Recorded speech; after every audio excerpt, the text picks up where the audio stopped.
नरसिंह भगवान का प्रादुर्भाव और हिरण्यकश्यपु का वध। क्वासो यदि स सर्वत्र कस्मात् स्तंभे न दृश्यते। हिरण्यकश्यप कहता है, क्या तेरे भगवान स्तंभ में है? प्रहलाद जी कहते हैं, जी हाँ, मेरे प्रभु इसमें भी है। आपकी आंखों में काम है, अतः वे आपको दिखाई नहीं देते। हिरण्यकश्यपु कहता है, मैं इस स्तंभ को तोड़कर विष्णु की हत्या करूंगा। राजा तलवार लेने गया तो इधर प्रहलाद सोचने लगे कि मैंने कह दिया कि भगवान इस स्तंभ में है, किंतु क्या इसमें उनका वास हो सकता है? उन्होंने स्तंभ पर जो कान लगाया तो अंदर से गुरु गुरु की ध्वनि आई और प्रहलाद को विश्वास हो गया कि भगवान इस स्तंभ में भी है। उन्होंने स्तंभ का आलिंगन किया। अंदर नरसिंह स्वामी विराजमान थे। उन्होंने प्रहलाद को आश्वस्त किया कि वे इसमें है और प्रहलाद की रक्षा करेंगे। इधर हाथ में तलवार लेकर हिरण्यकश्यपु दौड़ता हुआ आया और चिल्लाने लगा, बता, वह तेरा विष्णु कहाँ है? प्रहलाद ने कहा, वे इसी स्तंभ में विराजमान है। हिरण्यकश्यपु ने क्रोधावेश में उस स्तंभ पर तलवार का प्रहार किया। तुरंत श्री नरसिंह स्वामी गुरु गुरु बोलते हुए उस स्तंभ में से प्रकट हुए। उन्होंने हाथ बढ़ाकर हिरण्यकश्यपु को गोद में बिठा लिया और कहा कि यहाँ न रात है और न दिन, न धरती है न आकाश, घर में भी नहीं बाहर भी नहीं, किंतु देहली पर तुझे मारूंगा। अस्त्र या शस्त्र से नहीं, नाखून से मारूंगा।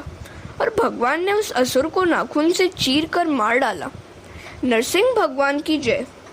मनुष्य के दुख का कारण उसका देहाभिमान है। शरीर घर है, शरीर घर में रहने वाली जीभ देहली है। उसे न तो अंदर कहा जा सकता है और न बाहर। यदि अभिमान को मारना है तो जीभ पर ठाकुर जी का नाम रखो। अपने भक्त प्रहलाद के वचनों को कृतार्थ करने और अपनी सर्वव्यापकता सिद्ध करने के हेतु भगवान नरसिंह के स्वरूप में वैशाख शुक्ल चतुर्दशी के दिन काष्ठ स्तंभ में से प्रकट हुए। पंजाब में आज का मुल्तान शहर में हिरण्यकश्यपु की राजधानी थी, जहां नरसिंह स्वामी का प्राकट्य हुआ। इसी कारण से पंजाब वासी अपने नाम के साथ सिंह शब्द का प्रयोग करते हैं। वे सिंह के समान बलवान हैं। आज भी वे शक्तिशाली हैं। गुजरात की जनता बकरी सी भीरू बन रही है। सत्वहीन भोजन और चाय पान करने वाला शक्तिशाली कैसे बन सकता है? पंजाब वासी दूध और लस्सी का उपयोग अधिक करते हैं। किसी गुजराती युवा से 2 सेर दूध पीने को कहा जाएगा तो वह कहेगा, नहीं नहीं, इतना दूध मैं किस तरह पी सकता हूँ, मेरे पेट में गड़बड़ी हो जाएगी। जो 2 सेर दूध नहीं पी सकता वह देश सेवा कैसे करेगा? बलवान बनो। नाय आत्मा बलहीनेन लभ्य। शक्तिहीन पुरुष आत्मा को प्राप्त नहीं कर सकता। नरसिंह भगवान भी गुरु गुरु का उच्चारण करते हैं। यही बताता है कि गुरु के बिना भगवान के दर्शन शक्य नहीं है। हर प्रकार की साधना की जाए, विवेक वैराग्य भी हो, षट संपत्ति आदि भी हो, किंतु जब तक किसी संत की गुरु की कृपा नहीं होती तब तक मन शुद्ध नहीं हो पाता और भगवान की प्राप्ति भी नहीं हो पाती। हरे कृष्ण। मनुष्य चाहे जितनी साधना करे, किंतु संत की कृपा होने पर ही मन हमेशा के लिए शुद्ध हो सकता है। मन तो बड़े बड़े साधुओं को भी सताता है, वह बड़ा ही चंचल है। इसीलिए मन शुद्धि के बिना ईश्वर का साक्षात्कार नहीं हो सकता। मल, विक्षेप, आवरण आदि से मन कलुषित और मलिन होता है। जिस प्रकार मलिन या चंचल जल में प्रतिबिंब दिखाई नहीं देता, उसी प्रकार मलिन, चंचल और आवरण युक्त मन में परमात्मा का प्रतिबिंब दिखाई नहीं देता। अतः किसी संत का आश्रय लो, किसी गुरु की शरण में जाओ। गुरु कृपा के बिना हृदय शुद्ध नहीं हो सकता। साधना करने पर भी सद्गुरु की कृपा के बिना काम नहीं बनेगा। मात्र साधन साधना से हृदय शुद्ध नहीं हो पाएगा। नरसिंह स्वामी ने गुरु शब्द का उच्चारण करके जगत को बताया कि सद्गुरु की कृपा के बिना उनका साक्षात्कार नहीं हो सकता। नामदेव को भी गुरु के बिना ज्ञान नहीं हो पाया था। आजकल के लोग पुस्तक पढ़कर ज्ञानी बन जाते हैं। उन्हें गुरु की, ब्रह्मचर्य पालन की, मौन व्रत की, सदाचार की, संत सेवा की मानो आवश्यकता ही नहीं है। बिस्तर में लेटकर पुस्तक पढ़कर ज्ञानी बन जाते हैं। एक बार महाराष्ट्र में संतों की एक मंडली सी बन गई। भक्त मंडली के संतों की परीक्षा करने के लिए मुक्ताबाई ने गोरा कुमार से कहा। नामदेव को अभिमान था कि वह भगवान का प्यारा है और वे उससे बातें भी करते हैं। गोरा कुमार सभी के सिर पर एक एक चपत लगाकर परीक्षा करने लगा। उसने नामदेव के मस्तक पर भी एक चपत लगाई। ऊपर से तो नामदेव ने कहा कुछ भी नहीं, किंतु उनका मुंह फूल गया। उन्होंने अभिमानवश सोचा कि कहीं मिट्टी के बर्तन की भांति मेरी परीक्षा हो सकती है क्या। अन्य भक्तों के चेहरे के भाव अपरिवर्तित ही रहे। गोरा कुमार ने अपना निर्णय सुनाया। सभी भांडे मस्तक पक्के हैं, किंतु इस नामदेव का कच्चा है। यह सुनकर नामदेव बोले, तुम्हारा सिर ही कच्चा है, तुम्हें शिक्षा की आवश्यकता है। नामदेव ने विट्ठलनाथ जी के पास जाकर यह सारी घटना सुनाई। विट्ठलनाथ जी ने कहा, नामदेव, यदि मुक्ताबाई और गोरा कुमार कहते हैं कि तेरा सिर कच्चा है, तो अवश्य तू कच्चा ही होगा। नामदेव, तुझे अभी तक सर्वव्यापक ब्रह्म के स्वरूप का अनुभव ही नहीं हुआ है। इसका कारण यह है कि तूने अब तक किसी सद्गुरु का आश्रय नहीं लिया है। तो मंगलवेढ़ा में रहने वाले मेरे भक्त विसोबा खेचर के पास जा, वह तुझे ज्ञान देगा। नामदेव उन्हें ढूंढते हुए शिव मंदिर में पहुंचे। वहां देखा तो विसोबा खेचर शिवलिंग पर पांव पसार कर सोए हुए थे। विसोबा पहले से ही जान गए थे कि नामदेव आ रहे हैं, अतः वे उन्हें शिक्षा देने के हेतु ही शिवलिंग पर पांव पसार कर सोए हुए थे। नामदेव यह दृश्य देखकर सोचने लगा कि जो व्यक्ति भगवान का अपमान कर सकता है, वह मुझे कौन सी शिक्षा दे सकेगा। नामदेव ने विसोबा से कहा कि वे शिवलिंग पर से पांव हटा लें। विसोबा खेचर ने नामदेव से कहा, तू मेरा पांव उठाकर किसी ऐसे स्थान पर या ऐसी दिशा में रख दे जहाँ शंकर का अस्तित्व ही न हो। नामदेव विसोबा के पांव इधर उधर करने लगे, किंतु वे जहाँ भी खेचर का पांव रखते थे वहीं पर शिवलिंग प्रकट हो जाता था और इस प्रकार सारा मंदिर शिवलिंग से भर गया। नामदेव यह देखकर आश्चर्य में डूब गए। विसोबा ने उनसे कहा, तू वास्तव में अभी कच्चा ही है। सभी स्थानों में तू अब भी ईश्वर का दर्शन नहीं कर सकता। विश्व में भगवान सूक्ष्म रूप से हर जगह व्याप्त है।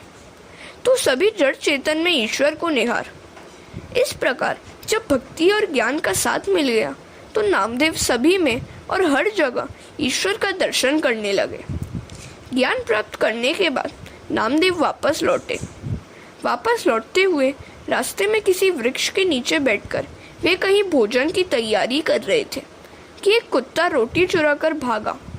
पर आज तो नामदेव ने उस कुत्ते में भी भगवान का ही दर्शन किया।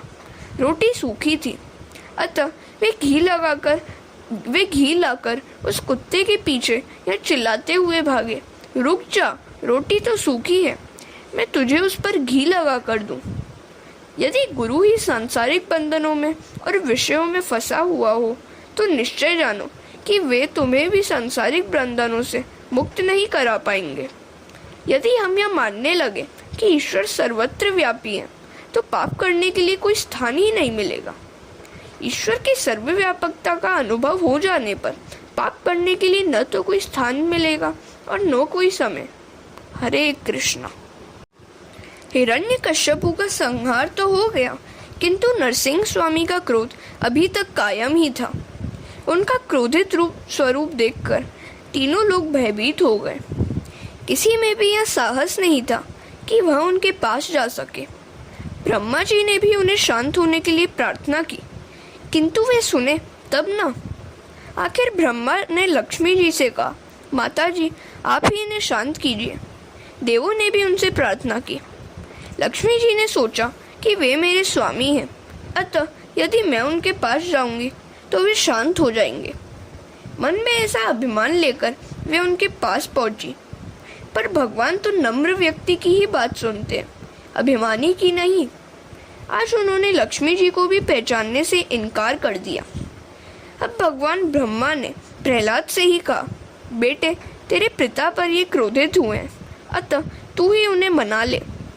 प्रभु आज तेरे लिए ही प्रकट हुए हैं, अतः यदि तू उनके पास जाएगा तो वे शांत हो जाएंगे। प्रहलाद ने प्रभु के पास जाकर उन्हें साष्टांग प्रणाम किया। उन्हें देखकर प्रभु के हृदय में आनंद का सागर उमड़ गया। प्रहलाद को गोद में बिठलाकर वात्सल्य भाव से वे उनका शरीर चाटने लगे। प्रहलाद की भांति भगवान की गोद में जो विराजमान होता है उसका काल कुछ भी नहीं बिगाड़ सकता। परमात्मा को प्रसन्न करने के लिए शुद्ध प्रेम आवश्यक है। ज्ञान आदि की तो महत्ता ही कम है, शब्द ज्ञान आवश्यक नहीं है। अनेक बार शब्द ज्ञान प्रभु भजन में बाधक हो जाता है। अन्य की क्षति ढकने के लिए ज्ञानी बनाया जाता है, क्षति खोलकर रखने के लिए नहीं। प्रेम भक्ति के बिना ज्ञान निरर्थक है।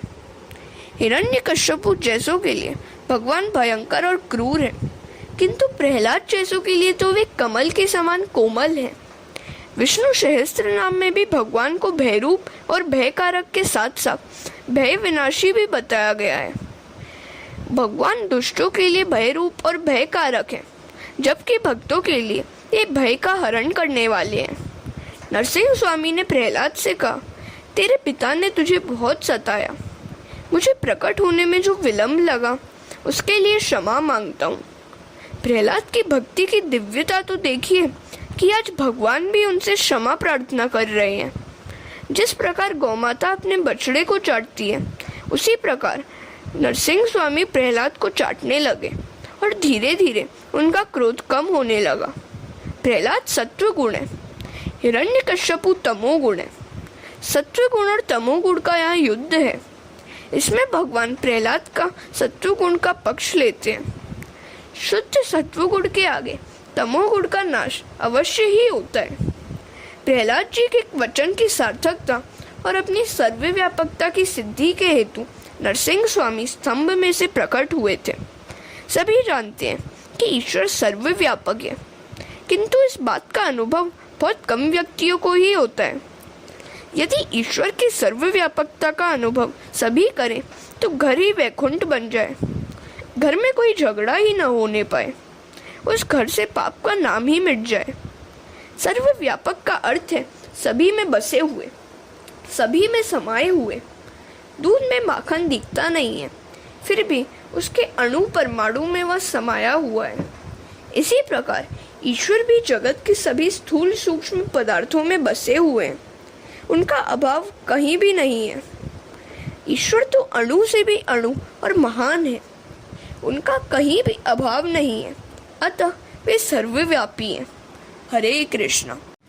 जो ईश्वर को सर्वत्र विराजमान समझता है, उसके जीवन में दिव्यता आती है।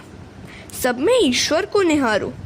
प्रथम मातृदेवो भव, फिर पितृदेवो भव और अंत में परस्पर देवो भव। ईश्वर का पारस्परिक दर्शन करो। लोग एक दूसरे से मिलने पर राम राम कहते हैं। इसका अर्थ यही है कि मुझ में और तुम में राम निहित है। प्रत्येक जड़ चेतन पदार्थ में ईश्वर का दर्शन करोगे तो पाप तुम्हारे पास नहीं फटक सकेगा। विवाह करके आने पर वधू की लक्ष्मी भाव से पूजा की जाती है। वर नारायण है और वधू लक्ष्मी। यदि लोग यहाँ सोचें कि हमारे घर में साक्षात लक्ष्मी नारायण पधारे हैं तो घर ही वैकुंठ बन जाए। सब में ईश्वर का अनुभव करने में लाभ ही लाभ है। ऐसा अनुभव करने से मन विकार वासना से रहित हो जाएगा। ईश्वर कोई ऐसी वस्तु तो है नहीं कि जो एक ही स्थान में रह सके। वे तो सर्वव्यापी और सर्वत्र हैं। ईश्वर की सर्वव्यापकता को केवल जानने मात्र से विशेष लाभ नहीं होगा, उसका अनुभव भी करना चाहिए और उसे व्यवहार में लाना चाहिए। भगवान को केवल चंदन पुष्प आदि का अर्पण करना ही भक्ति नहीं है, सभी में भगवत भाव रखना ही सच्ची भक्ति है। किसी मूर्ति में जो भगवान तुम्हें दिखते हैं वे सर्वत्र व्याप्त हैं। ईश्वर की सर्वव्यापकता का अनुभव जो करता या कर सकता है उसी का जीवन धन्य है। ऐसा अनुभव करने वाला कभी पाप नहीं कर सकता। तुम निश्चय करो कि तुम प्रत्येक व्यवहार को भक्तिमय बनाओगे। शुद्ध व्यवहार ही भक्ति है। जिसके व्यवहार में दंभ है, अभिमान है, उसका व्यवहार अशुद्ध है। जिसका व्यवहार शुद्ध नहीं है वह भक्ति का आनंद पा ही नहीं सकता। ईश्वर की सर्वव्यापकता के अनुभव के बिना व्यवहार शुद्धि नहीं हो सकती। हमेशा यही सोचो कि हमारा प्रत्येक व्यवहार और प्रवृत्ति ठाकुर जी देखते हैं। कोई भी व्यवहार ऐसा न होना चाहिए कि जिसमें कोई उपदेश न हो। व्यवसाय कारोबार कोई अपराध नहीं है। सेना भगत नाई का धंधा करते थे। एक दिन उन्होंने सोचा कि मैं लोगों के सिर से तो मैल का बोझ उतारता हूँ, किंतु अपनी ही बुद्धि की मलिनता मैं अभी तक दूर नहीं कर सका हूँ। कई महापुरुषों ने अपने व्यवसाय में से ज्ञान पाया है। महाभारत में ऐसे कई दृष्टांत हैं कि जिनमें यह बताया गया है कि महाज्ञानी ब्राह्मण भी वैश्य आदि के घर सत्संग के हेतु जाते थे। जब महाज्ञानी जाजली ऋषि को अपने ज्ञान पर अभिमान हुआ तो उन्होंने आकाशवाणी सुनी कि तुम तुलाधार वैश्य से जाकर मिलो। ऋषि वहां गए। बातों ही बातों में उन्हें ज्ञात हुआ कि वे भी ज्ञानी हैं। तो उन्होंने तुलाधार से पूछा कि उन्होंने ऐसा ज्ञान कहाँ से पाया। तुलाधार ने कहा, वैसे तो मेरे माता पिता ब्राह्मण हैं, फिर भी बहुत कुछ ज्ञान मुझे अपने व्यवसाय में से ही मिला है। मेरा व्यवसाय ही मेरा गुरु है। श्रम के अनुपात से भी लाभ लेता हूँ। तुला की दंडी के भांति मैंने अपने मन बुद्धि को सरल और समान बना लिया है। वैश्य लाभ न कमाए तो अपने कुटुंब का परिपालन कैसे करेगा। नफा कमाना वैसे तो अपराध नहीं है, किंतु अयोग्य नफा लेना गुनाह है। वाणिज्य भी भक्ति है। ऐसा मत सोचो कि भक्ति केवल मंदिर में ही जाकर की जा सकती है। भक्ति हर जगह की जा सकती है। ईश्वर से अविभक्त रहकर किया गया व्यवहार भक्ति है। ईश्वर से कभी अलग मत हो। हरे कृष्ण। सुखदेव जी सावधान करते हैं, यदि मनुष्य ग्राहक में ईश्वर का दर्शन करके व्यापार करे तो उसका वह व्यापार भी भक्ति ही है। योग्य लाभ कमाना वैश्य का धर्म है, किंतु जब भी ग्राहक के साथ व्यापारी बातचीत करने लगता है तो वह यह भूल जाता है कि इस ग्राहक में भी भगवान है, और इस प्रकार किया गया वह अयोग्य व्यापार से पापमय हो जाता है। दुकान में स्थापित प्रभु की उपस्थिति में ही बहुत सी व्यापारी पाप करते हैं। 5 का माल 25 में देते हुए कहते हैं कि मैं अमूल कीमत में ही बेच रहा हूँ। ऐसा कभी न करें। भगवत कथा मन को सावधान करने के लिए ही है। अनुभव करो कि प्रभु सर्वव्यापी हैं, सर्वत्र हैं। मैं जो कुछ बोलता हूँ उसे भगवान सुनते हैं, और मैं जो कुछ देखता हूँ उसे भगवान भी देखते हैं। मनुष्य का शारीरिक पाप तो समाज भी देखता है, किंतु उसका मानसिक पाप केवल परमात्मा ही देख सकता है। मानसिक पाप ही सबसे बुरा है। बिल्कुल पाप न करना बड़ा पुण्य है। नरसिंह भगवान आकाश में नहीं स्तंभ में से प्रकट हुए थे। मात्र चेतन में ही नहीं, जड़ में भी ईश्वर का दर्शन करो। ईश्वर जड़ और चेतन दोनों में है। लौकिक दृष्टि से पृथ्वी जड़ है, किंतु इसमें भी ईश्वर की भावना करनी चाहिए। एक महात्मा के 2 शिष्य थे। वे दोनों बड़े पढ़े लिखे थे, कथाकार भी थे। जब महात्मा की मृत्यु निकट आई तो उनकी गद्दी के लिए उन दोनों शिष्यों के बीच झगड़ा शुरू हो गया। महात्मा भी सोचने लगे कि वारिस किसे बनाया जाए। आखिर उन्होंने 2 फल मंगवाकर दोनों को एक एक देते हुए कहा कि इस फल को किसी ऐसे स्थान पर जाकर खाना जहाँ तुम्हें देखने वाला कोई भी न हो। वे दोनों फल लेकर चले गए। एक शिष्य ने सोचा कि मैं कमरा बंद करके खा लूं, क्योंकि वहाँ मुझे कौन देखने वाला है, और उसने कमरा बंद करके फल खा लिया। दूसरा शिष्य सारा दिन फल लेकर इधर उधर घूमता फिरा, किंतु उसे तो एक भी ऐसा स्थान नहीं मिला जहाँ कोई न हो। वह जहाँ भी गया वहीं पर उसे परमात्मा की उपस्थिति का अनुभव हुआ। वेदों में भी कहा गया है कि प्रभु सर्वत्र हैं, विश्व तोमुखी। इस प्रकार दूसरे शिष्य ने ज्ञान केवल पाया ही नहीं था, अपितु उसने वह ज्ञान आत्मसात भी किया था। पहला शिष्य मात्र कथा करता था, वह ईश्वर के व्यापक स्वरूप को समझ नहीं पाया था। गुरुजी ने उस दूसरे शिष्य को अपना वारिस बनाया। कथा कहना आसान है, किंतु ईश्वर सर्वत्र है ऐसा समझकर व्यवहार करना कठिन है। प्रहलाद ऐसे निष्ठावान थे कि वे सभी में ईश्वर को निहारते थे। अनेक में एक प्रभु का दर्शन करना ही भक्ति है। जो सभी में उसी तत्व को देखे वही ज्ञानी है। ज्ञानी एक में अनेक का लय करता है। तुम भी उसी तरह एक में अनेक का लय करो। यह वेदांत की प्रक्रिया है। अनेक में एक को देखो। वैष्णव एक में अनेक को देखते हैं। शाब्दिक भिन्नता हो सकती है, किंतु ज्ञान मार्ग और भक्ति मार्ग में वैसे कोई भिन्नता नहीं है। हनुमान जी ने सीता को राम की मुद्रिका दी तो उन्होंने उसमें भी राम के दर्शन किए। एक परमात्मा ही सत्य है जो अनेक में बसे हुए हैं। अनेक में एक को देखना भक्ति है, एक में अनेक को देखना ज्ञान है। हरे कृष्ण। शरीर होते हुए भी यदि उसमें प्राण आत्मा का अभाव हो तो शरीर की कीमत ही क्या। ज्ञानी भाव में रूप रंग नहीं देखते, किंतु भाव में रूप रंग की सुंदरता के कारणभूत ईश्वर का ही चिंतन करते हैं। भगवान शंकराचार्य ने दुख से कहा था कि लोग मांस की देह की मीमांसा तो करते हैं, किंतु आत्मा की मीमांसा कोई भी नहीं करता। एक गृहस्थ का स्वभाव था कि वह साधु संत को भोजन कराए बिना स्वयं भोजन नहीं करता था। एक बार कोई महात्मा वहाँ घूमते फिरते आए। उस गृहस्थ ने उनकी पूजा करके उन्हें भोजन करने बिठलाया। घर में दूध नहीं था।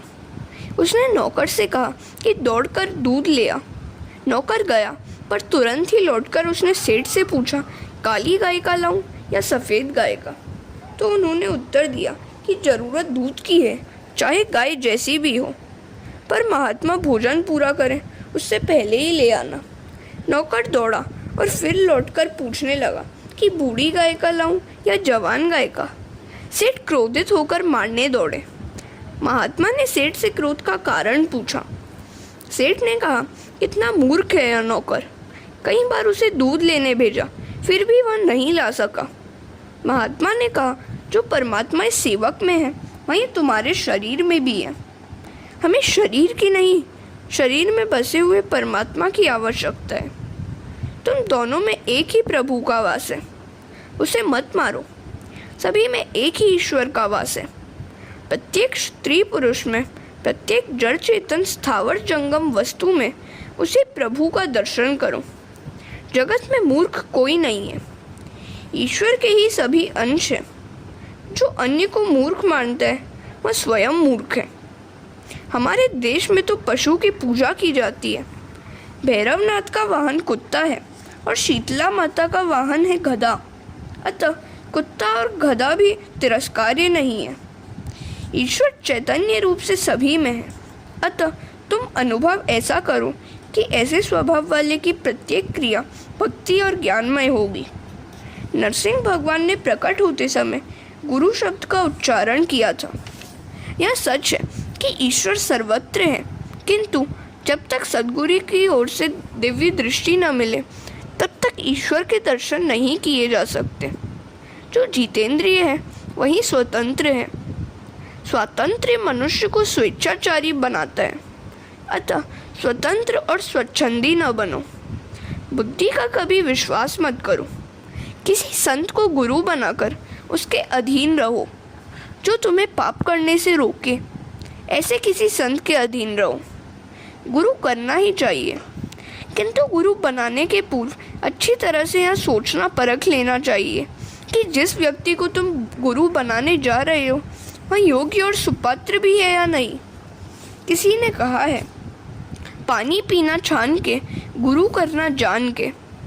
वर्तमान जगत के किसी महापुरुष में यदि तुम्हें श्रद्धा नहीं है तो प्राचीन महात्माओं को ही गुरु मानकर उनके अधीन रहो। महापुरुष अमर होते हैं। शंकराचार्य और वल्लभाचार्य जैसे संत अमर हैं। उन्हें गुरु मानकर उनकी सेवा करो और उनका आश्रय भी लो। गुरु के बिना कल्याण नहीं हो सकता। किसी संत के चरणों का आश्रय लेने पर सद्गुरु कृपा करेंगे। यदि वे संत कृपा करेंगे तो तुम्हारी मानसिक वासना और विकारों का नाश होगा। मन बुद्धि की वासना संत सेवा के बिना दूर नहीं होती। मन पर सत्संग सेवा का अंकुश रखो। बुद्धि को किसी संत के चरणों में लगा दो। जब तक बुद्धि परमात्मा से विवाहित न हो जाए तब तक उसे संत के अधीन ही रखो। सद्गुरु की कृपा के बिना हर किसी में ईश्वर के दर्शन नहीं हो पाएंगे। हरे कृष्ण। जगत में वैसे तो कई संत हैं, किंतु उन सभी पर हमारे कल्याण का उत्तरदायित्व नहीं है। हम जिसे गुरु बनाए वही संत हमारे कल्याणार्थ उत्तरदायी है। शीघ्रता से बिना सोचे समझे किसी का गुरु बनना भी अच्छा नहीं है। गुरु बनने से शिष्य के पापों का उत्तरदायित्व गुरु के नाम पर आ जाता है।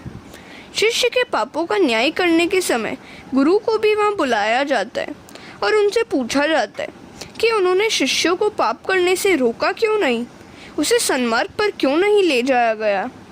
तब शिष्य के साथ साथ गुरु को भी दंडित होना पड़ता है। मंत्र, माला और मूर्ति तथा गुरु बार बार बदलना ठीक नहीं है। अपनी माला किसी और को मत दो। नरसिंह स्वामी का प्राकट्य स्तंभ में से हुआ था। तुम ही सोचो कि वे स्तंभ में कैसे रह पाए होंगे। स्तंभ तो ठोस था, पोला नहीं। ठाकुर जी अंदर कैसे रह गए होंगे। ठाकुर जी तो उक्त स्तंभ में सूक्ष्म रूप से बसे हुए थे, पर प्रहलाद जी की भक्ति से आकर्षित होकर उन्होंने स्थूल रूप धारण किया था। प्रहलाद का प्रेम इतना शक्तिशाली था कि प्रभु को सूक्ष्म रूप छोड़कर स्थूल रूप धारण करना पड़ा। शिव जी उमा से कहते हैं, अगुण अरूप अलख अज जोई, भगत प्रेम बस सगुन सो होई। जब सभी देव सोच रहे थे कि प्रभु कहाँ मिलेंगे, तो शंकर भगवान ने कहा था, हरि व्यापक सर्वत्र समाना, प्रेम ते प्रगट हो ही मैं जाना। अतिशय प्रेम के बिना प्रभु अपने स्वरूप का दर्शन नहीं देते। प्रभु के साथ प्रेम करना होगा। सगुन ही अगुण ही नहीं कछु भेदा। प्रहलाद जी की प्रेम भक्ति से आकृष्ट होकर भगवान निराकार से साकार बने।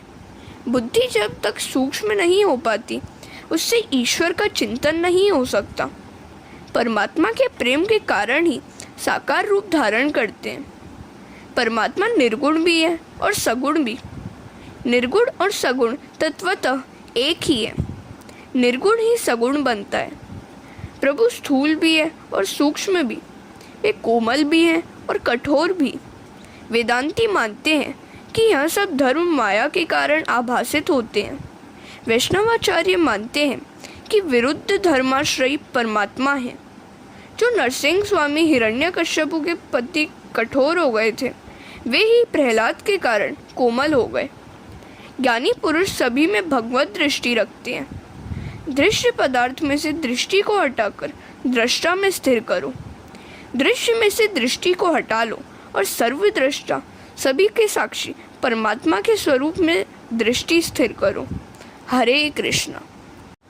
प्रहलाद जी की स्तुति प्रारंभ। प्रहलाद स्तुति करते हैं, हे प्रभु, बड़े बड़े सिद्ध महात्मा कई वर्ष तपश्चर्या करने पर भी आपका साक्षात्कार नहीं पा सकते हैं, किंतु राक्षस कुल में जन्म मिलने पर भी आज आपने दर्शन देने की मुझ पर कृपा की। भगवान को प्रसन्न करने के लिए न तो अधिक शिक्षा की आवश्यकता है और न अधिक अर्थोपार्जन की। यदि धन के सहारे परमेश्वर मिलते होते तो ये धनिक लोग लाख 2 लाख रुपए में प्रभु को खरीद लेते। अधिक शिक्षा या ज्ञान से भी भगवान नहीं मिलते। जो अधिक ज्ञानी है वह कई बार दूसरों से छल कपट करने से भी बाज नहीं आता। परमात्मा को प्रसन्न करने के लिए संपत्ति, शिक्षा या उच्च कुल में जन्म आवश्यक नहीं है। मात्र ब्राह्मण ही ईश्वर को पा सकते हैं ऐसा भी नहीं है। परमात्मा को प्रसन्न करने के लिए आवश्यक है हृदय का शुद्ध प्रेम। अधिक कमाना और उसको प्रभु सेवा में व्यय करना ठीक है, किंतु एक आसन पर बैठकर परमात्मा का ध्यान करना उससे भी अधिक अच्छा है। संपत्ति से परमात्मा नहीं मिल पाते। इसके विपरीत कई बार तो धन भगवत सेवा में प्रभु भजन में बाधा रूप भी हो जाता है। ज्ञान का आधिक्य तर्क वितर्क का जन्मदाता है। अतः ज्ञानी भगवान की स्मरण सेवा ठीक से नहीं कर पाता। बहुज्ञानी आरंभ में कुतर्क करता है, जबकि आरंभ में श्रद्धा आवश्यक है। पढ़े लिखे लोग अधिक कुतर्क करते हैं। वे कहते हैं कि पहले चमत्कार दिखाइए, बाद में हम आपके ठाकुर जी को नमस्कार करेंगे। दूसरों को खुश करने के लिए चमत्कार से प्रारंभ करने का काम वेश्या का है, क्योंकि उसे दूसरों की ज़रूरत है। ईश्वर को तो किसी की भी आवश्यकता नहीं है। यदि तुम्हें ईश्वर की ज़रूरत है तो श्रद्धा से सेवा स्मरण करो और बाद में चमत्कार देखो। जादूगर भी चमत्कार दिखाता है, क्योंकि उसे धन की ज़रूरत है। पहले चमत्कार और बाद में नमस्कार। यह नियम इस जगत के व्यवहार का तो हो सकता है, पर भगवान के व्यवहार का नहीं। परमेश्वर का व्यवहार है प्रथम नमस्कार और बाद में चमत्कार। बिना चमत्कार का नमस्कार मानवता है। चमत्कार के बाद का नमस्कार अभिमान है। कुछ तो सोचो, यह जगत भी एक चमत्कार ही तो है। पुष्प में सुगंध है तो बीज में वट वृक्ष। माता के स्तन में दूध कौन बनाता होगा? सारा जगत ईश्वर का चमत्कार ही तो है। श्रद्धा अंधश्रद्धा तो हमारे व्यवहारिक जीवन में भी कहाँ नहीं है। कई बार डॉक्टर से काम बिगड़ जाता है, फिर भी हम उसकी बातों में श्रद्धा रखते हैं। उससे तो कहा नहीं जा सकता कि पहले चमत्कार कर दिखाओ। डॉक्टर के प्रति श्रद्धा न होगी तो वह दवाई नहीं देगा। दवाई के बिना बीमारी कैसे हटेगी? इसी प्रकार सेवा मार्ग में भी प्रथम आवश्यकता श्रद्धा की है। परमार्थ में श्रद्धा आवश्यक है। आज के शिक्षित लोग यह भी कुतर्क करते हैं कि भगवान आहार तो करते नहीं, फिर उन्हें भोग क्यों लगाया जाता है? थाल में से कुछ कम तो होता नहीं, पर वे यह नहीं जानते कि ठाकुर जी भोजन नहीं करते, किंतु सार तत्व का आहार कर लेते हैं। वे रस भोगता है। यदि वे सचमुच भोजन करने लगे तो इस कलयुग में कोई भी भोग लगाएगा भी या नहीं, इसमें भी संदेह है। हरे कृष्णा।